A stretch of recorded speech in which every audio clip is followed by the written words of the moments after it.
Guys, Bryce here, and we're back at it again for another video. And in this video, I'll be giving you my first impressions of the new Formula Hybrid 2021. Pretty much the best driving experience you can get in F1 on PC.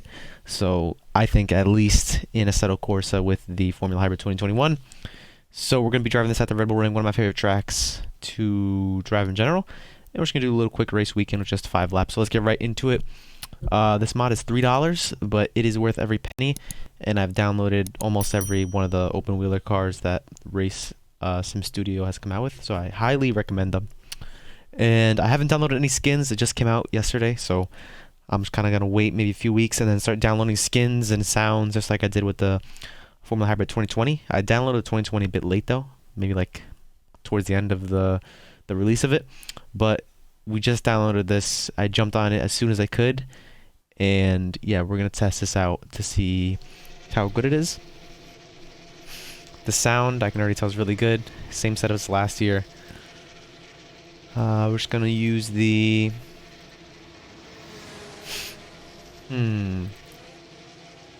I'll go off the super soft. And then lower the fuel to about 20. And yeah, I'm using triple monitors, so where I'm recording right now might seem a bit... really low FOV, but steering wheel looks really nice. I don't know if there's an overtake button or anything like that yet, so if you do know, let me know. But yeah, let's get right into the driving. Here we go. Cold tires.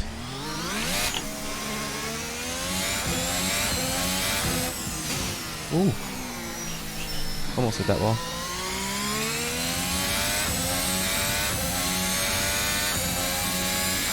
Sound, wow. It actually sounds pretty good. I do enjoy the sound of this.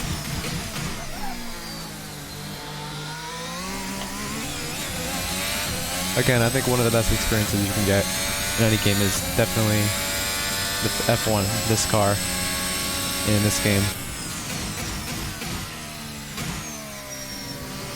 You can just hear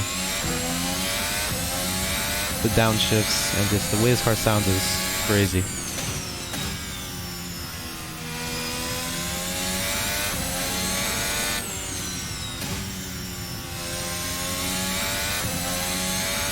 Sounds great compared to F1 2020 Code Masters, and it feels good too. It feels a little bit less downforce than the 2020, obviously.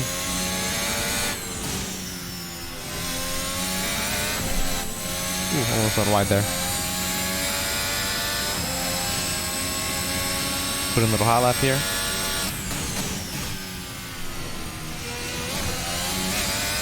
Went wide there. Again, it is pretty much the 2020, just a little bit less downforce, so pretty used to the way this car feels, because I was racing a lot with the 2020 recently. Ooh, down the inside. AI is pretty aggressive in this game. I do have it at max. Max is 100. But I'm really curious to see if there's an overtake button. Might be just fuel maps like the 2020.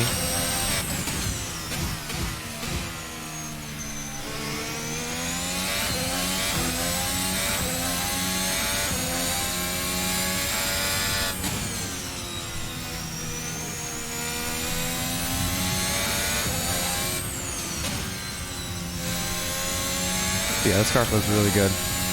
Always enjoy content from these guys, but for the race I will be doing a voiceover just because I kind of want to concentrate on the race. But at least for the practice you get to hear my live reaction. Got to do one more lap and then probably gonna head over to the race.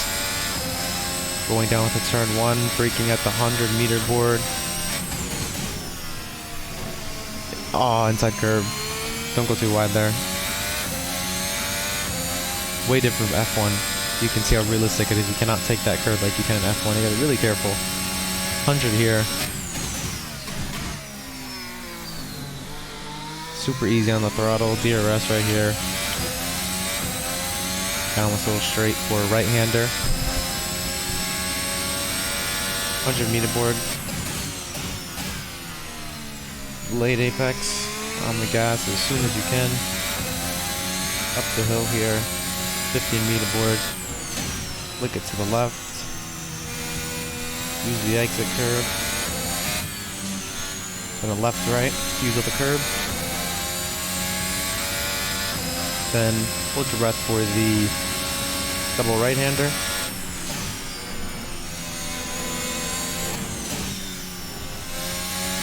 That is a lap of Austria. And I'll show you quickly how you can actually take this turn 1 without killing yourself. That is how you take the turn.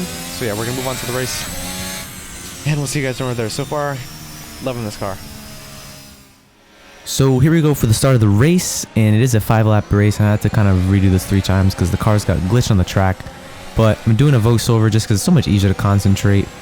But no liveries yet, but I'm pretty excited once I can download the cars. We go around the outside of a few AI cars. I get a little stuck, but really talking about the car here, it's an amazing car. And if you saw my last video, I kind of talked a little about how the F1 game isn't really, kind of have to adjust to it. If you play this game, you really know, it's just, I just find it so fun driving these things. It really does feel realistic. I do apologize if the FOV is really low. That's because I'm using triple monitors. So for me, it looks pretty good, but for you, obviously, you can't see much. Because if I had single monitor, use a bit of a bigger FOV. Might find a way around that. I'm not 100% sure yet how I'm going to do that. But yeah, here we go into lap 1. We gained just a few positions, but we still don't really know the car that much, and the AI are actually really faster on this track. The base game comes with the base tracks. The original tracks, they are really fast at, but some other tracks I can beat them even at max, so I do put them at max AI, but the car sounds really good. I do really like the way it sounds, and you can just see that the curbs really, you can tell that it upsets the car, and you really can't go over them as we almost go into the back of this car here. We move to the inside, and we get DRS. You can actually use DRS on lap 1, which is kind of cool in a way. So going down to turn 1, breaking on the 100-meter board, avoid that yellow curb on the inside, and we go on the one on the outside as well. And you can see just how it slows us down so much. And if you know F1, you can take that at Austria like it is absolutely nothing. With this, like, I lost a position there from that, and I just find that little bit of realism just makes it more enjoyable. It punishes people for going off track. But yeah, the AI are pretty aggressive as well. Pretty aggressive in this game. I have to lower the aggression just a little bit, but it is fun. It is a really good challenge to drive in this game, and it's great fun. It really is great fun with these cars, and I definitely was off the pace a little bit, but these next couple laps I'm really fighting with this yellow car, I believe, in front of us, the SimCube car. The cars don't look bad, actually. They have a lot more liveries than last year, so you have a lot to choose from. This is definitely my #1 favorite car right now. No. Actually, this is my #2 favorite car. My favorite car by Race Sim Studio is the Formula Hybrid. I don't think it's Formula Hybrid. I think it's the Formula Classic or something like that. It's the 1990 car. Yeah, it's the 1990 car. That car is awesome. It's an older car, an older open-wheel F1 car. As we go down the inside, hitting that yellow curb again, and we go right behind him. Just gonna use DRS here. But again, that's my favorite car. And this is that for sure in the #2 spot, and #3 is a Formula Hybrid 2020. If we count out, you know, the series, I guess, of the Formula Hybrid, I've only actually purchased the Formula Hybrids, not the GT cars. But yeah, we're gonna go almost around the outside. We're gonna try to pull a Albon here, just like he did on Lewis, but we get the move done. And it looks like we have, but he's still there in the inside, and he leaves room, and we go down the inside, and he's still there, and he makes the move done, but we're still here just right behind him. I find that the AI is very consistent, but it's really cool because I feel like in the F1 game, the AI will pull away. In this game, they won't really pull away. You can really stay behind them, and this allows for really fun battles. You can see he's still around the outside. We go wide, but he's still there. We're going to get a late apex, almost hit him in the back there, or we use our DRS, but as you can see, there's ERS, kind of like an F1 2019, but it's not as overpowered as it is in that game. You kind of just have to manage it. But I usually, big snap overshoot there. I usually keep it on balanced high, and that's usually what works good. But as you can see, I'm looking at different monitors because I can actually see another car on the inside that I believe went down the inside here. Yep, he did, and he pushed me wide a bit. We went over that curb, but now we're going to lose another position to this Ferrari that is dressed up to be as a Ferrari because the only red car. And we're going to go down the inside and take this position back. A bit of contact there, but we do get the move done, and we do want to catch up to this yellow car just so we can make the move on him, but we kind of lost a bit of positions here. but we're gonna push as hard as we can. Again, I might do maybe more races with this, but when more liveries come out, I might get a full grid. It just feels kind of weird to have like one McLaren or one Alpine, kind of want all the cars. So that'll be soon, but for now, I'm perfectly happy with these liveries. Probably gonna race at Imola because that's the next track in real life. So that'll be pretty fun. And we're gonna use DRS here, get out the slipstream just a little bit, go back to the left. Took this first corner very nicely, didn't use the yellow curbs too much, so that's good. We kept the car nice and stable on the ground. We're gonna go up to this right-hander here, basically a 90-degree corner. 100-meter board braking, super late. You really have to hit this corner right. We go a bit wide, which the car does not like this, and it is the last lap of the race, sorry.